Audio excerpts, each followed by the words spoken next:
Hello and back to the channel, and today we talking about the Vols big Tennessee video here. Obviously wearing the shirt here.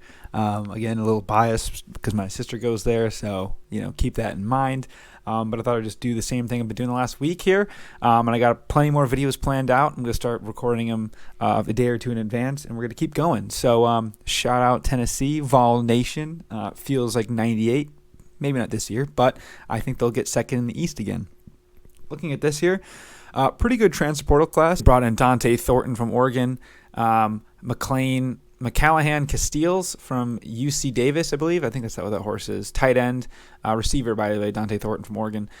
Keenan Pilley, linebacker from BYU, along with Judy Lawley, cornerback from BYU. Both came in, and they brought in two more offensive tackles from Texas and Miami. Finally, defensive lineman Omar Norman Lott from Arizona State, and the kicker from Indiana, Charles Campbell, to help replace their outgoing kicker. So he'll be starting, I'm pretty sure, from day one. As for the team recruiting, they were 10th in the country. What even is that in the SEC? Probably like 5 or 6, which is nuts. Let's see here. They were 4th in the SEC, 26 commits, 1 5-star, who obviously was Nico unbelievable player and probably going to be one of the best quarterbacks going forward. 13 4-stars and 12 3-stars. 12 5-stars would be crazy. Probably like Alabama next year. They brought in a lot of defensive guys. They've recruited pretty much exclusively on the defensive end. They brought in, a D lineman, edge, linebacker, edge, tight end, corner, D-line, inside line, linebacker, edge, corner, safety, linebacker, running back. Yeah, so mostly defense, right? Which makes sense because Tennessee had an unbelievable offense, great system. They bring almost all that back. Not almost back, but like no one on the team was on the team from last year. They're not bringing in a bunch of new guys. They obviously lost the top 2 receivers, but that's pretty replaceable in the system, it would appear. But yeah, Nico 6'5", 195 out of Warren, Downey, California. 3rd recruit in the country, number 2 quarterback, number 1 in the state. He's unbelievable. He's won the Polynesian Bowl as a quarterback, MVP. This guy is unbelievable, and I'm telling you right now, he's the truth. If Tennessee really wants to take it to the next level, he's the guy that can do that. So that's why I think Tennessee's going to be great down the road. Not right now, but great down the road. As for guys that could get drafted, nothing really right now. We could see Joe Milton have some crazy rise like AR-15. Obviously, he's quite older, but this being his 5th season in second school. But, there's a lot of other guys in there could get drafted. Brew McCoy, receiver.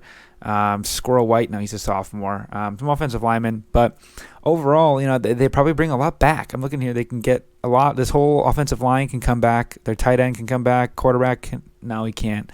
Joe Milton's out of here. And then, running back Jalen Wright can come back again. Jabari Small, they bring back that good duo.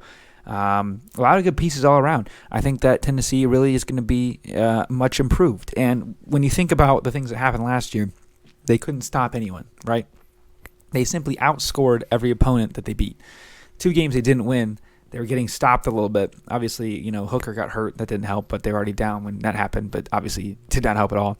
So overall, it's can they stop the other team while still maintaining the high caliber offense they currently have? I believe that's the case. Joe Milton obviously is the biggest change on that offense.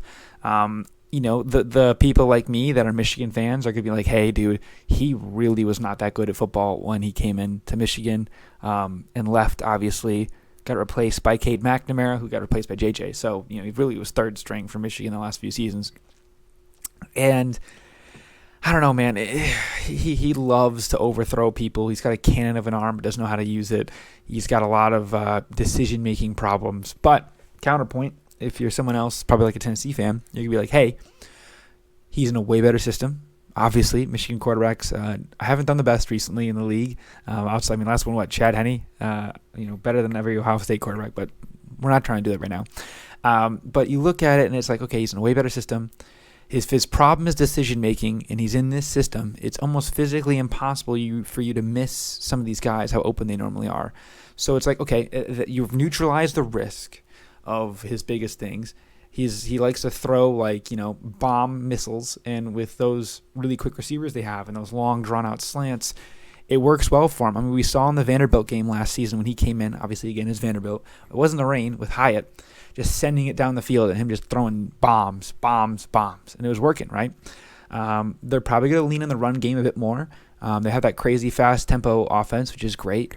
They got a lot of athletes, and those guys will be able to get back to the line and do what they need to do, keep the chains moving. So I really think that offenses will be good. Wright and Small are a really good backfield, and I think that they'll be a sneaky, pretty good pair. Obviously, they won't get as many reps nearly as many other schools will with all of they're really good guys and the way the offense works. But I think it's very important that they have all these really good receivers. Squirrel White, Raymond Keaton, Dante Thornton, I think is going to be unbelievable. Brew McCoy, that's 4 deep receivers. And then they got, obviously Jalen Wright and Small, which we've been saying. And then Joe Milton will take it from there. So how will their defense, figure it out? They've been recruiting hard. They took Boo Carter from Michigan. He's going to be a safety, I believe, out of Tennessee. And what I was saying all the whole time, because, again, being a quasi-Tennessee fan, but a die-hard Michigan fan, I was like, listen, you got to think about it from Heupel's perspective. You want to make a statement that you're going to change it and you're going to focus on some defense and get a good defense because you've already figured out offense, right? And it's like you have a number 1 kid in the state is a defensive guy. You cannot let him leave, especially the secondary, because the run defense is pretty good for Tennessee last year. Their secondary just got torn to shreds by a lot of teams, right? So you're like, okay, let's get the top guy, and they did. That's why I was a little skeptical of him coming to Michigan. He was crystal ball to Michigan, right up until the death. Now, looking at their schedule, just kind of want to go over that just so we can go game by game. Virginia, that'll be in Nashville. I will be there. So any Vols fans, any subs of mine that are Vols fans, I'll see you over there on Broadway. But I really do think that he will. They'll kill him by 100. They're playing Austin Peay, another game by 100. So we'll see how that focuses up. Then they play at Florida. This is going to be tough, right? It's always tough, your rival game. Even when you're as favored as you're going to be against them, you'll probably be like a touchdown favorite at least. It'll be at night, 7 p.m., at Florida, in the swamp. Joe Milton, can he do it? Can he handle it? We'll find out here. And it's a good spot because you got UTSA the next week. So if it doesn't work, you can probably have Nico come in and do his thing. If you lose to Florida early, which I doubt you will, it almost will be a sneaky good thing because you can get the better quarterback in going forward. I'm going to be a Nico over Joe Milton guy forever. It's just how I am. Obviously, a little bit of a bias because I'm a Michigan fan, but Nico checks every box. He's tall, strong, fast, everything. He's the future. He will win the Heisman. If anyone's going to bring a championship to Tennessee outside of Arch Manning, it's probably going to be Nico Iamaleava. So, UTSA the week after, easy win. Despite how good they are as a Pac-12, as a Group of 5 team, they lost Sakari Franklin to Ole Miss. So that'll be that. At home, South Carolina, revenge tour, bloodletting. That game could get ugly. I would take Tennessee as max high as a spread you can get. I think they're going to run it up and kill those guys. Revenge, man. Texas A&M. That one right there, I think, is going to be a very, very, very good game.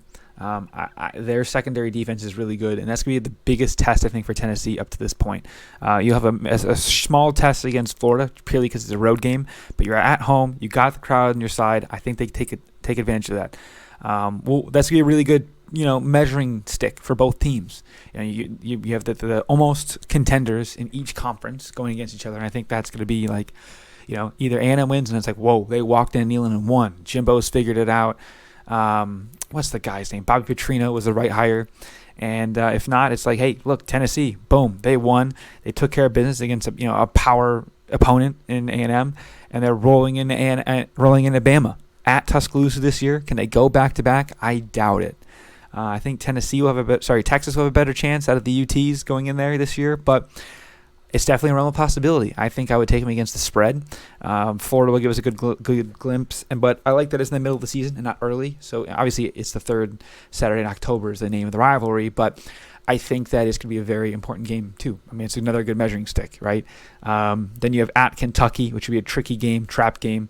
Home against UConn, easy win. Kentucky win as well. Kentucky's better than people think. I think they have them at 7 wins. I don't know, or 7 or 8, but people have them way too low. UConn. Good game there. At Missouri, I'm a little bit lower on Drinkowitz than a lot of other guys are, so I think that they're going to beat them there. Home against Georgia. This is it. This is your championship game. It'll be for the conference, at least the half of the conference, because Georgia is going to be, 10-0 at that point coming into Tennessee. You're probably going to be 9-1. Let's be realistic here. If you're 10-0, if it's 10-0, that game will be the biggest game of the year. Outside of Michigan, Ohio State, the game. But that game, wow. That'll be game day. That'll be everything. Tickets will be a grand a pop, but you'll see how that goes. And then finally, they'll play against Vanderbilt, as they always do the last week of the season. Good tune-up for the bowl game or potentially the SEC championship game. I doubt it. I personally got Tennessee. I'm gonna say 9-3. I could see 10-2. If they put in Nico, I would even see 11-1. Like if they put in Nico after the Florida game, let's say they lose to Florida, I think they could win out. But I think they'll beat Virginia, beat Austin Peay, beat Florida. They'll be 5-0 going into A&M. They'll edge out A&M. I think that could be the game they lose. That's one of the maybe losses. They're going to lose to Alabama, unfortunately. They'll beat Kentucky, beat UConn, beat Missouri, lose to Georgia, and beat Vanderbilt. So that's 9.5 wins, maybe 10, maybe 9. So let's say officially 10-2. Thanks for watching. Please like and subscribe. Go Vols. Peace.